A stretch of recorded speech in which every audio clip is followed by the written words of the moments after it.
দলীয় চাপে বলতে দলীয় সিদ্ধান্ত এখন সাবধানে কথা বলা লাগবে, মিস্টেক যেন না হয়। মানে কথা বলতে গেলে 1.5-2 ঘন্টার ভেতরে হয়তো স্লিপ অফ টার্ন হয়, এগুলো আরও সতর্ক থাকা লাগবে। আমি সতর্ক থাকবো ইনশাআল্লাহ। এখানে আমাদের রসুলের জীবনের ওপরে আমরা আলোচনা করেছি, তার বিভিন্ন দিক এবং বিভাগ নিয়ে। আমার আলোচনা ছিল কিয়ামতের দিন রসুলের সামনে দাঁড়ানো লাগবে, সেই হিসাবে তার আদর্শ অনুসরণ করে ময়দানে হাসরে যেন আমরা অপমান না হই। এবং বাংলাদেশ জামাত ইসলামী থেকে যেহেতু আজকের আয়োজন, বাংলাদেশ জামাত ইসলামী রসুলের জীবন আদর্শ মেনে যে রাজনীতি করছে, এই বার্তাটা আজকে দেওয়ার চেষ্টা করছিলাম।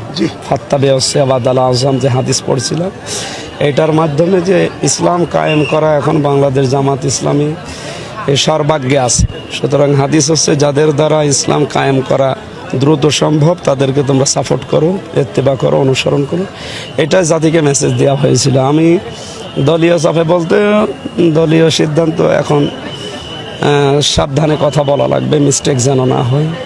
মানে কথা বলতে গেলে 1.5-2 ঘন্টার ভেতরে হয়তো স্লিপ অফ টার্ন হয়, এগুলো আরও সতর্ক থাকা লাগবে। আমি সতর্ক থাকবো ইনশাআল্লাহ।